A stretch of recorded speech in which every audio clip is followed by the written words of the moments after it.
아덴에서의 접전입니다. 유명한 글로브라고 하는 사람은 신약은 혁명으로 시작되고 혁명으로 진행되고 혁명으로 끝난다는 자극적인 말을 했습니다.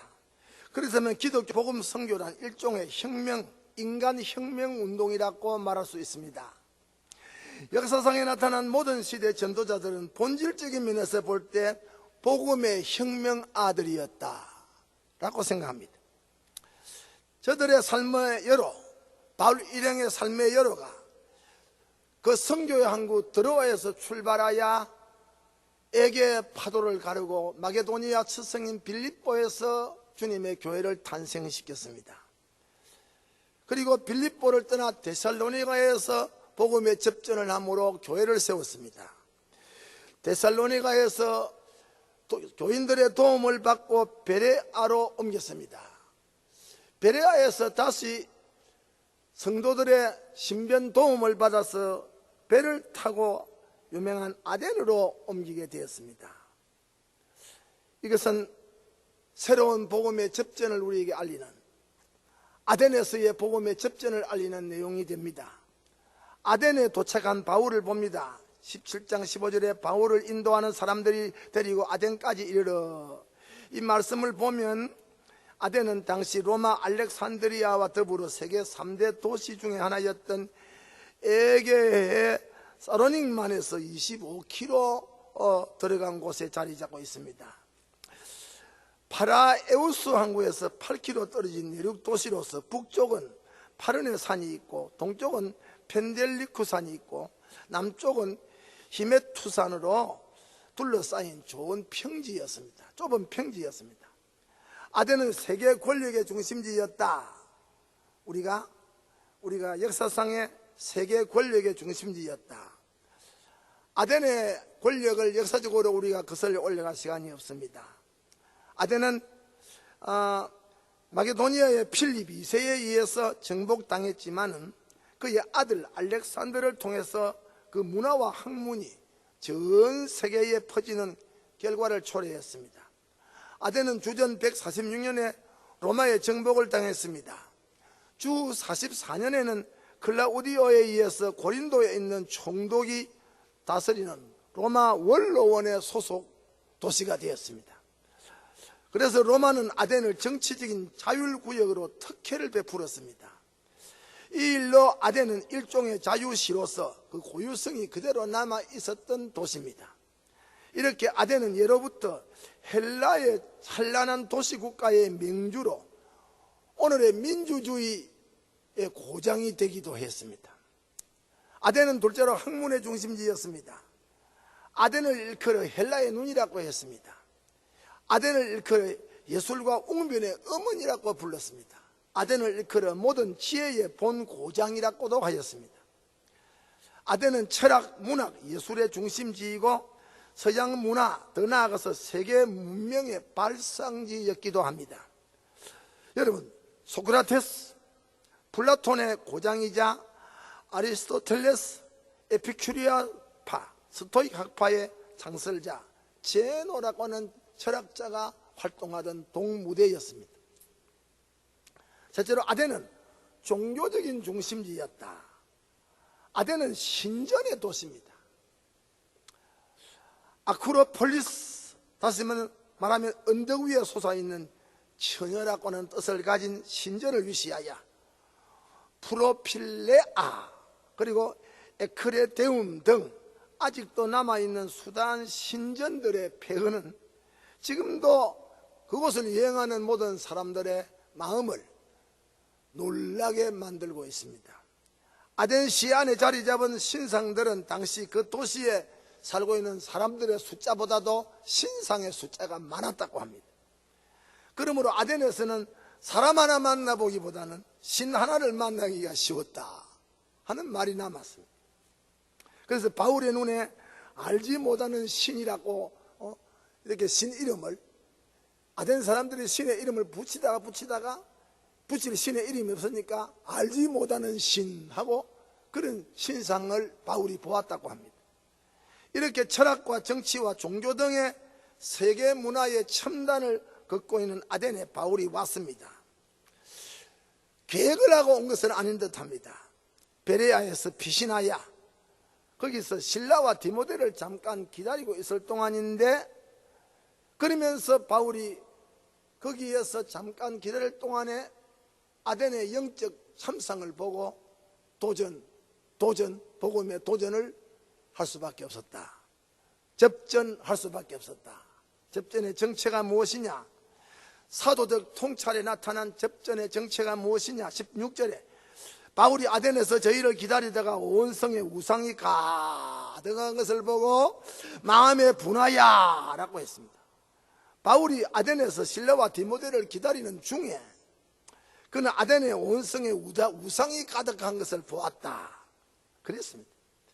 네로 황제 시대는 무려 3만 개 이상의 신상이 있었고 300개 이상의 공중신상이 있었다. 그러니 사도의 눈에 이것이 들어왔습니다. 분이 가득 차버렸다. 사도적 분노일시다.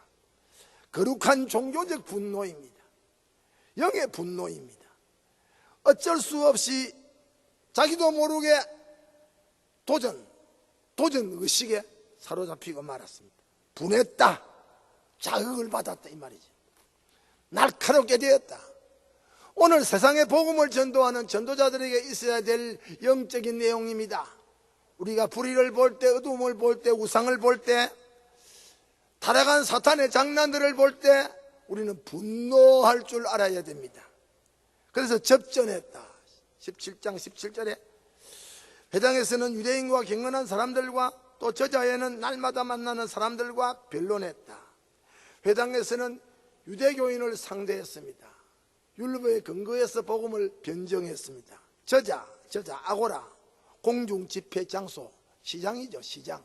공중집회 장소에서는 헬라인을 상대해서 철학적 논리에 근거해서 변론했다. 헬라의 아고라는 아덴의 명물 중에 하나입니다. 이곳은 아쿨로 폴리스 언덕 서쪽, 아레오바고 서남쪽 그 도시의 중심부를 차지하고 있는 그 주위에 제우스 신전, 왕의 화랑, 아따루스의 화랑, 스토의 학파의 기원이 된 장식 화랑, 그 다 연설하는 철학자들의 연설 장소들입니다. 그리고 운동장, 아름다운 건물들이 있고 벽화와 입석들로 장식되어 있었습니다.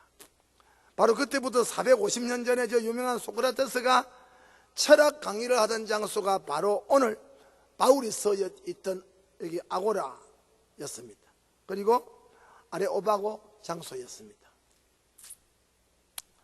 지금 바울은 그 장소를 점령 개선 장군으로서 그 자리에 선 것이 아니고 십자가의 빨간 피의 복음을 가지고 바울은 아고라에 있는 아레오바고 바위 언덕에서 지금 복음의 입을 열렸고 서 있다.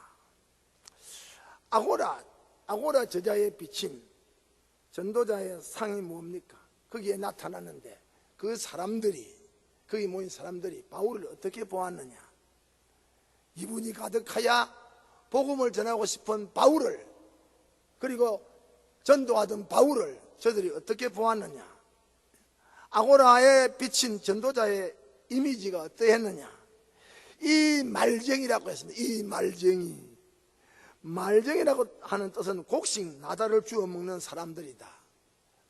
그 당시에 헬라의 이른바 소피스트들, 철학자들, 여러 가지 새로운 말들을 주워 가지고 문장을 만들고 그 설명하고 입을 입칠이 하는 그런 말쟁이다. 바울을 그렇게 말쟁이로 보았습니다.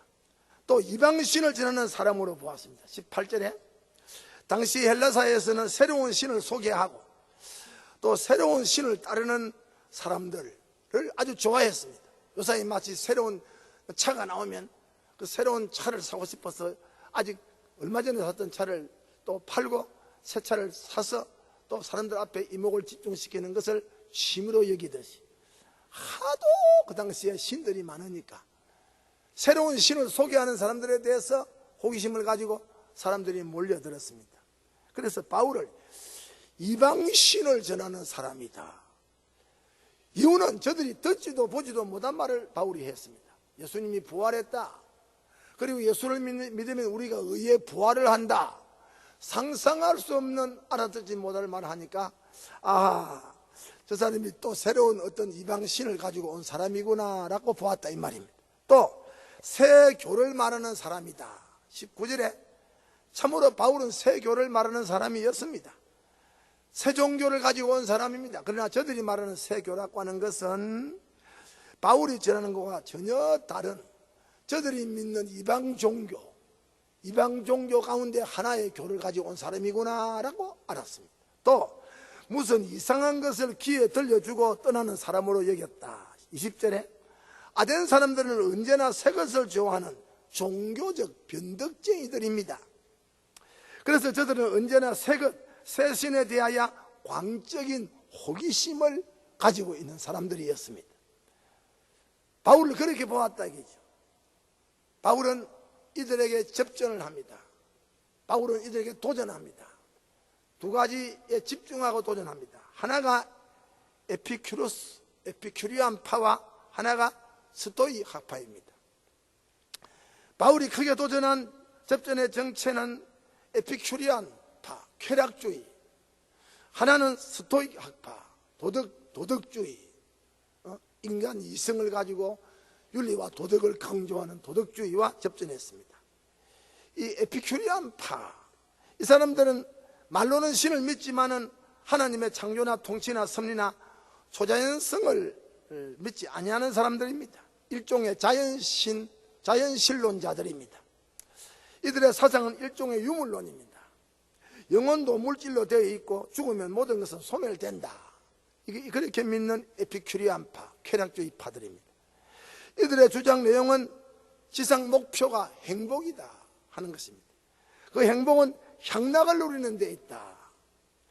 쾌락주의는 이 향락이 정신적인 고통, 정신적인 욕망, 정신적인 욕정, 죽음, 그리고 모든 공포, 불안 등에서 심적 안정을 누리는 것이다. 그러기 위해서는 먹어야 된다. 많이 먹어야 된다. 많이 마셔야 된다. 그리고 즐겨야 된다. 혼자 즐기지 말고 여러 사람과 함께 즐겨야 된다. 신들을 두려워하지 말라. 신이라고 하는 존재가 인간을 다스릴 힘이 없다.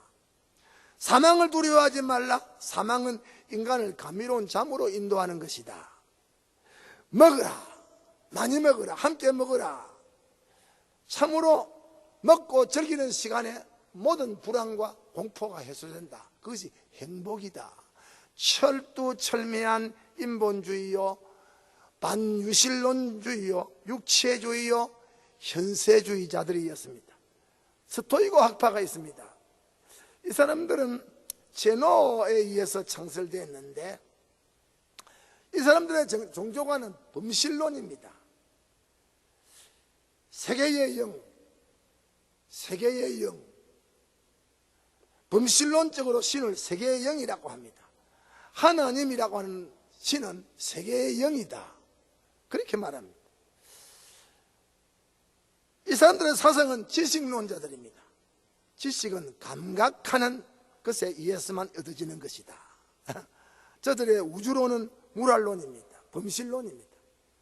저들의 주장 내용은 에피큐리안적인 현실적 쾌락주의를 배격하고 아주 도덕주의를 강조하고 엄격한 금욕주의 그리고 만인 형제주의를 주장했습니다.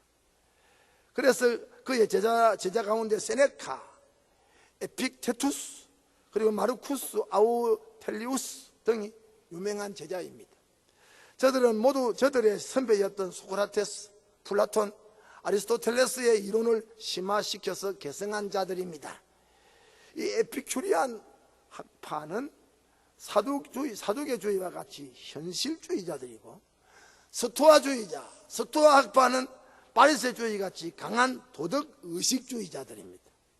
바로 이러한 정체, 현실주의자 그리고 도덕적 이상론자, 이 현실주의자, 육체주의자, 도덕적 이상론자 이 두 사상이 당시에 에덴의 사람들의 마음에 자리 잡은 주류 사상인데 바울의 도전 대상입니다. 현실주의와 이상주의, 인본적 이상주의, 여기에 바울이 접전한 것입니다. 오늘 우리는 아덴의 이 모습을 기억을 해야 됩니다.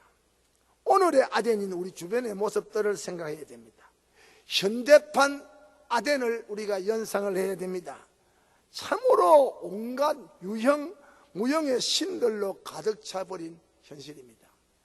사람이 문명세계에 산다고 신을 떠나는 거 아닙니다.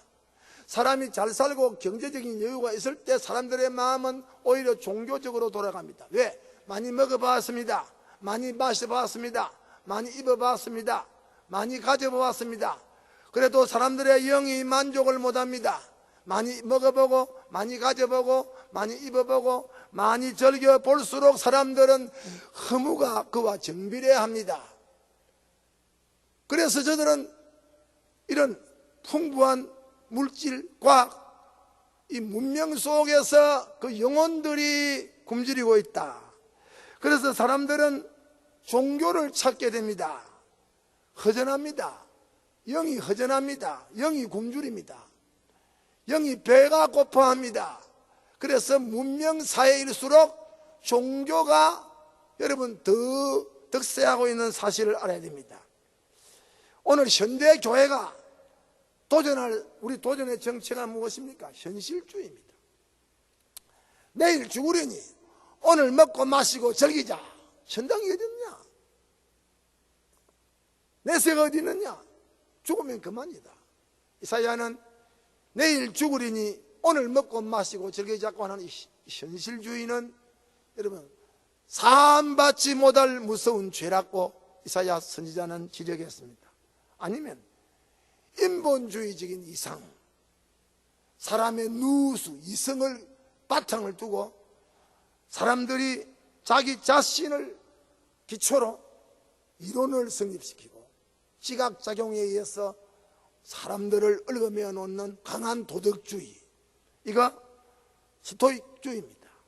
우리가 오늘 이러한 인간 이성을 믿는 그것을 자기 삶의 기초로 여기고 온갖 도덕주의를 강조하는 이런 것들이 오늘 교회가 도전할 도전의 정체들입니다. 유명한 여러분 에피큐리안파, 그리고 이 사두개파, 에피큐리안파를 사두개파라고, 또 스토이파를 바리새파라고 노을링이 말을 했습니다. 바로 오늘 우리 십자가의 교회, 바울이 에덴에서 분노를 느꼈던 바울의 분노가 신들이 많은 것을 보고 분노를 느꼈습니다. 이름을 알지 못하는 신까지 돌에다가 새겨놓은 것을 보고 바울이 분노를 느꼈습니다. 오늘 교회가 이러한 이분이 있어야 된다. 오늘 교회가 이러한 격분을 할 줄 알아야 된다. 복음을 가지고 도전해야 된다. 현실주의에 도전해야 된다. 먹고 마시고 즐기자고 하는 에피큐리안주의, 쾌락주의에 교회가 도전해야 된다. 육으로 난 것은 육입니다. 육으로 난 것은 영을 대적합니다. 금세 제일주의로, 현세 제일주의로 사는 이 에피큐리안적인 쾌락주의를 우리가 배격해야 됩니다. 쾌락주의를 찔러야 됩니다. 쾌락주의의 가운데 알고 보면 저들이 걷잡을 수 없는 허무 속에서 헤매이고 있다는 것을 알아야 됩니다. 아주 강력한 도덕주의, 인간 이성을 만능으로 자기를 믿는 도덕주의, 도덕철학, 우리가 이들과 더불어 싸워야 됩니다. 사람이 자기 힘으로 의인이 될 수가 없다. 사람은 예수를 믿어야 의로워질 수 있다 하는 도전의식, 이방신을 전하는 자가 아니고 살아있는 하나님을 전하는 자로 저들의 오해를 풀어야 됩니다. 말쟁이, 오늘 불신자들이 교회를 향해서 예수 믿는 사람 말 잘한다, 예수 믿는 사람 말 못하는 사람 보았느냐? 그렇지요. 예수 믿는 사람이 말 잘합니다. 왜? 예수 믿는 사람들은 참말을 합니다. 예수 믿는 사람들은 말거리가 있습니다. 예수 믿는 사람들은 말 내용이 확실합니다. 그 말 내용이 실체가 있습니다. 예수 믿는 사람은 영생이 있다고 말을 합니다. 예수 믿는 사람의 말은 기쁜 소식입니다. 자기가 예수를 믿고 구원의 즐거움을 누립니다. 그 기쁜 소식을 말하지 아니할 수 없습니다. 바울이 베드로가 말했습니다. 우리가 보고 들은 것을 말하지 아니할 수 있느냐? 우리는 예수님을 보고 십자가를 믿고 구원의 사제를 즐기니까 그 즐거움을 말로 여러분 전도합니다. 바울이 에덴에서 오해를 받은 말쟁이, 수다꾼 우리가 새로 수정하고 그리스도인들이야말로 말쟁이가 되어야 된다. 다시 말하면 복음을 전파하는 전도꾼이 되어야 된다. 우리는 이방신을 전하는 자는 아니고 참되고 살아계신 인격적인 하나님, 창조주 하나님, 구속주 하나님, 섭리와 통치주 하나님, 영생의 하나님, 심판주 하나님을 우리는 증거해야 된다. 알 수 없는 새 교가 아니고 믿으면 알 수 있는 복음의 새 종교, 구원의 새 종교, 영생의 새 종교를 우리가 세상 사람에게 알려야 된다. 저들의 귀에 이상한 말을 들려주는 자가 아니고 불신자들의 귀에 새 소식, 기쁜 소식, 굿 뉴스, 복음의 새 소식을 알려주는 자가 되어야 된다. 우리가 바울과 함께 오늘의 아레오바고 광장에 교회가 자리를 잡아야 된다. 오늘의 아레오바고 그 바위 언덕에 자리를 잡고 교회는 바울이 받은 십자가의 복음을 전해야 된다. 헬라인에게나 또 유대인에게나 로마의 권력자들에게 미련하게 보이고 여러분 어리석게 보이는 십자가의 복음이 오늘의 현대인들에게 필요하다, 중대하다, 사활이 걸린 문제다, 이렇게 우리가 설파해야 된다. 우리 주변의 현대판 에덴의 사람들을 향하여 교회가 잠잠해서는 안 된다. 교회는 입을 벌리고 말해야 된다. 교회가 잠잠하면 이 현대판 에덴은 여러분 알지 못하는 신들로 꽉 차버립니다. 알지 못하는 신들의 도시를 우리가 흔들어야 된다. 알지 못하는 신들로 차버린 오늘의 에덴을 우리가 새바람을 불어넣어야 된다. 이것이 에덴에서 바울을 분노케 했던 내용입니다. 이런 거룩한 의분이 오늘 교회가 가져야 될 심성이 아니냐, 영적인 분노가 아니냐라고 생각합니다. 깨달음이 있기를 주님의 이름으로 축원합니다.